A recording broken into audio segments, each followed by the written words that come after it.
when I'm working to take photographs, it involves looking at what is actually going on. So what I tend to do when I first get into a theatre, and if the curtains on the stage are open, is I look at what the lighting rig looks like. I look at what the space looks like, I look at what the set looks like, and see if I can determine how I'm going to have to approach the physicality of the space before performers appear on the stage. When the performers do appear on the stage, again, it's a question of actually watching and seeing what's going on. I'm conscious that people will quite often think, maybe because they've seen photographers work in different situations, and particularly probably in sport, and think that because it's much faster than most of the stuff that I do, but think that what photographers do is simply put their finger on the button and let the camera run and then hope there's going to be something there afterwards. That really doesn't work, and particularly not with dance. You really do have to watch what's going on. You have to be aware of where your camera is placing the dancers or dancer within the space. So in other words, you're composing, but you're composing with the dancer's movement in mind, and also with the dynamics of the piece and the emotion of the piece. So there are a number of things going on at the same time, and I don't think I was ever as conscious of that when I went to photograph a piece with Bombay Dance Company, and I took a student with me who was passionate both about the company and about photography. And as a consequence, I was talking to her while I was making these decisions about how to take photographs, and it was only then really that I realised how complicated the process really was. It doesn't feel complicated because it feels intuitive, but like so many things that are intuitive, they're actually learned experiences. So I watch what the dancers are doing. I'm conscious all the time of what I'm doing technically with the camera. Again, we have cameras that are actually mini computers. They do a lot of thinking for you. The important thing is to make sure that the camera knows your boss. So you've got to take control. You have to do this because the lighting conditions within a theatre are actually really very low, and the way in which one has to configure the camera means that the depth of focus for the camera, for the picture, is actually very shallow. There's very little on stage that's going to be in focus. In fact, the chances of getting everything on stage in focus, I think, are probably zero. So you can't do that. And also you don't want to, because actually quite often you want to isolate the dancer from the space. So you can see it gets a more and more complicated thinking process, but actually it does become almost intuitive. And I think just recently I changed cameras, and although I stayed with the same brand, they've moved things around on the cameras. And I find now when I'm photographing at the moment, I'm having to think what I do rather than act intuitively, because I'm trying to think about where the controls for that particular thing are, as opposed to where I think they should be. So things have changed a bit. But there is no element of luck here. We are trying to arrange a moving person who's moving quite often quite dynamically within a space. And what I'm trying to do is to convey to the person that looks at the photographs afterwards that this isn't just a tiny fraction of time in the piece, but that the dancer is moving and that there's a before and there's an after. And the only way you can do that is to engage the viewer in understanding that. So you do that compositionally. The spacing behind the dancer or in front of the dancer and the angle at which you place the dancer are all important in giving that impression to the viewer that they are now an active participant in how this photograph actually works. That's when a photograph, I think, becomes successful. It's not necessarily the photograph where you're catching a dancer at a peak of movement. If you're catching them in a big jump or something and you're just freezing a moment in time. The only way images like that work is really through a really quite strict composition again. So that the aesthetics of the image become more important than the dynamics of the image. But the majority of the things I do, and the majority of the things looking around here at this exhibition, is about arranging the dancer within the space to actually make the viewer determine what's going on in the image. It's ridiculous to think you can go into a theatre and photograph it and onto a two-dimensional medium and transfer this three-dimensional dynamic exercise into a two-dimensional flat artifact. It's a frozen moment in time. It's absolutely ridiculous to think you can do that. So the only way you can do it is by thinking, well, how are people going to perceive this image? How are people going to look at this image? Importantly, I suppose, how do I look at this image afterwards? And say, how can we convey something of the emotion of what's going on here to the people that are looking at the pictures? And I think that's what's been the most affirming thing for me about this exhibition, is that I've realised that quite often I've actually nailed that. And actually, I've seen people walking around here with smiles on their faces and leaving the gallery with smiles on their faces, and that's actually a ray of sunshine to me. I've just suddenly realised that what I've almost unconsciously been striving for all the time I've been photographing, this engagement for the viewer. They feel active in the process of looking. That's, I think, an area which I've become quite successful at. I seriously did not fully understand that. Other people have told me, but I didn't actually believe what they were saying. I didn't really understand it until I saw these pictures on the walls. And I saw how they related to each other on the walls. That was a long process, hanging these on the wall, and it's worked brilliantly because the pictures actually relate to each other as well as the dancer relating to the space within the picture.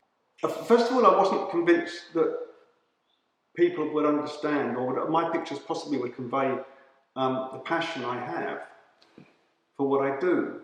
I mean, I fell into photographing dance almost completely by accident. I was asked by some undergraduate friends of mine who were coming to their graduation year, and they asked me if I'd photograph their end-of-year show. And I went into it not having the faintest idea what I was doing. And well, partly technically, I'd worked in the theatre before, but I hadn't photographed dance. I've never seen dance, I hadn't photographed it. And something about the way the dancers moved and used the space. And the space itself made sense to me. Now, the space itself is logical. The proscenium arch of the stage is very similar to the 35mm frame on a camera. So it kind of fit. But there was depth to it, which of course there wasn't on the camera. But the way in which the choreographer and the dancers combined used the space, divided up the space, and made the space a dynamic three-dimensional picture, if you like, made sense. And I think from that moment on, I was kind of hooked. I was very, very fortunate, as I am with photographing in these theatres. I had access to what was then called Linden Centre, which was behind Goldsmiths College where I was a student. And from the point of photographing that first show, I was working in the Linden Centre 3 or 4 days a week, photographing what was going on in the studios and in the theatre. And it was the most incredible training ground, really. And then, of course, we moved from black and white to colour, and that became a whole new technical exercise. Photographing colour in the theatre in those days was extraordinarily complicated. The colour temperature, the lighting was completely different to daylight. So it was a complicated exercise, but I was in the right place to learn about it, and I just had access to the most phenomenal dancers and choreographers and lighting designers and set designers. I mean, it was quite an extraordinary place to be. So I feel I've been sort of rather luckily parachuted in. And so the learning curve was pretty impressive, but I feel very fortunate that I had that support. Yeah. I do think you make some luck sometimes. Yeah. I think these things, I'm not saying I don't have some credit for it, but the simple fact that Goldsmiths College, where I went as an undergraduate, and I was 30 when I went there, so I was quite late doing that. I had access to both the drama department and to the dance school in Melbourne, and had access to that place for many, many years. It was just a great place to be. I think Linden benefited from it, but I know I benefited from it enormously. If I'm being honest, one of the greatest joys about doing this sort of work is actually the process of taking the photographs in the first place. It's a challenge in so much as I'm watching what's going on. When I go into a theatre and I have no idea what I'm going to see, I don't know what, certainly with dance, I don't know what the piece is going to be about. I don't have the context at all. I certainly have no control or say over the lighting. And so it becomes something of a problem-saving exercise. And I have to get some feel for the dynamics and the aesthetics of the piece. the way in which the performers are moving, and then how to deal with the lighting. And so it all becomes, in many ways, a combination of technical and aesthetic exercise. And then, of course, that's the taking, and then afterwards there's the making. But it's the process of taking those photographs in the first place, and getting the privilege of being given access to these things in a way that most people don't get access to performance before they appear in front of an audience. And I realise that's actually a very important element of why I enjoy doing what I do. In many ways, the afterwork, the editing and the production of the images, it feels a bit like hard work sometimes. But I don't normally, and press photographers generally don't normally get to spend an awful lot of time these days, ever since we've switched to working digitally, with actually working with their images in a way that hasn't been defined by someone else. Because the software, of course, the way in which software works is defined by someone else. Whereas the analogue system of photography, we had an awful lot more control over what we were doing with the chemistry and the processes in the darkroom. I felt an engagement there, which I felt I'd lost. And in the several calls I've done since this exhibition went on the walls, I've realised that in a way it's re-engaged me with the process of taking these pictures. Photographs affect all of us in our lives in all sorts of different ways, whether we realise it or not. So we understand how to read images. It's a cultural thing. I'm sure that people from another culture read images vastly different to what we do. But I think people do understand how a photograph functions. I think increasingly, as we've moved into this age of digital photography, people are less worried about the mechanics of the exercise and just simply do whatever the kit allows them to do, which is a bit unfortunate. But then that, in a way, democratises photography as well, because it opens up photography to a whole range of people who might not necessarily have had the kit in the past, and also would simply not been able to afford to engage in the process of making a picture. So I think, without understanding it, people actually do understand how photographs work. They just haven't analysed it in any way, shape or form. I think what I've had different types of people coming in to see this show. I've had photographers come in, and inevitably their comment is that the photographs are great, they're compositionally really strong, and that the prints are really good prints. That's fair enough, you know. I mean, I should be able to do that by now. The comments I quite like are the people that come in who actually see beyond that, because they don't understand about any of those issues. They don't understand why the print impresses them, and they're not trying to analyse it in that way. They're simply looking at the picture and know that it engages them in some way. And I think that's what appears to be making this show quite successful for the many, many people that have been to see it. I think that they're looking at these pictures and simply enjoying them, without necessarily understanding why they're enjoying them. They don't have to know anything about theatre or dance or opera. They just have to be able to look at a still image and it works for them. I suppose there probably is or are a huge sector of society whose perception of images is simply adverts and what they see on TV, the moving image on TV or in the movies. And even I think many of those people can come in and recognise something different about these images and recognise that it gives them something. I can honestly say I didn't expect that reaction from such a range of the general public. It hadn't occurred to me. But then, if my images don't do that, how on earth can I go around expecting the press to want to use them? Because they have to engage people when they're looking through their newspapers. Or magazines, or they have to engage people when they're looking at the posters outside of theatres, or in my case, the numerous books that have got my images in. That has to engage people in some way, and it's a naivety, I think, on my part to think that that's not the case. So that's reinforced for me the fact that I think I'm doing something right with this. I suppose that's the basis of visual art, isn't it? Looking and responding. Yeah, it's got to engage in some way, and if it pushes people away, which, in honesty, some art does, doesn't it? And some art's designed to push people away. You know, it's designed to get a completely different emotional response. It's not something I particularly want to engage with. And I don't even want to be highfalutin, if you like, or elitist about this. In many ways, the things that I photograph quite often can be perceived to be elitist art forms, in so much as, you know, to go and see them in the theatre costs a lot of money. But we see the same things on TV, and it doesn't cost us a great deal of money at all. So I suppose it is still accessible in various different ways to various different people. And the photographs work for me if people simply come in and feel that they can relate to them in one way, which is personal. And that seems to be happening.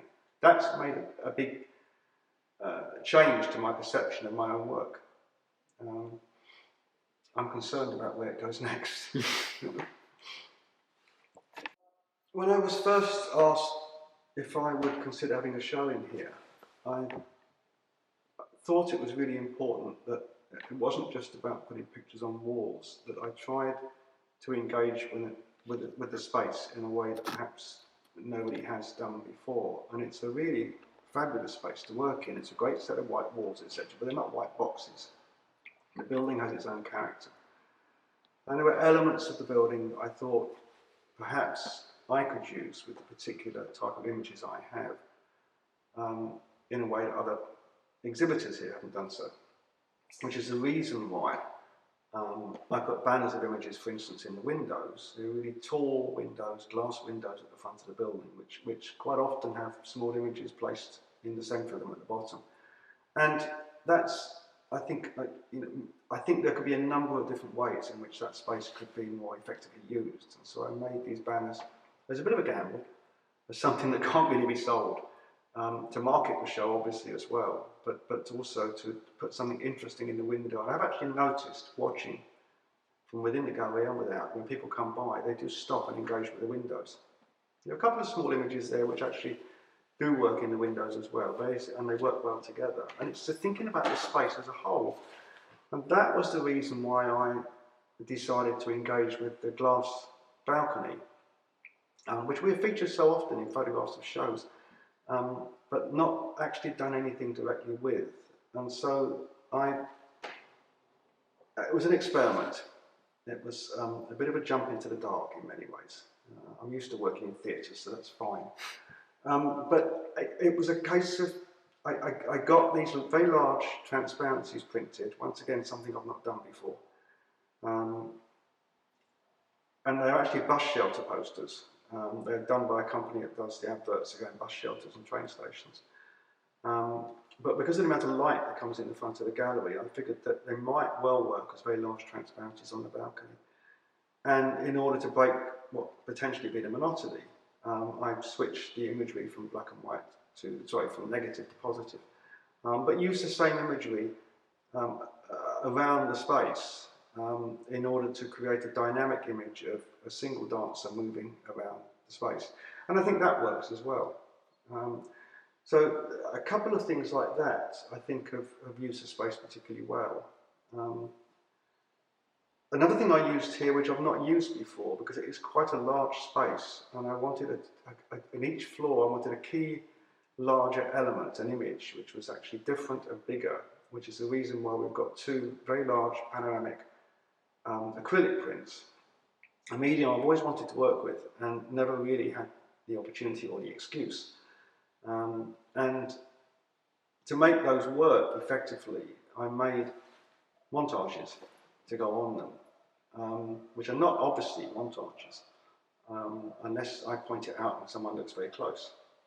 And once again, they continue the dynamic that's going on in the individual images around the room. When that came together with the way in which we actually hung the show, which was quite seriously thought through, I think almost the whole of the first day was just talking and moving images around the space. When that came together with the way in which the images have been hung, which is actually a dynamic hanging, it works its way through the gallery, it could almost look deliberate. Then another light bulb came on and I realised that I'd done something right. That the space does look great, that it has been used effectively, that it isn't just a case of swanning in and hanging a load of pictures on a wall and hoping it's going to work. So I was very pleased with that. It's an outcome that I will live with, I think, for the rest of my life. You don't often get an opportunity like this, and I think I've actually grasped it fully. I think so, yeah. I never really knew what was going to happen once we unpacked it all and put it up. And then I got home and I said to my wife, do you know what, I think it works. And it does.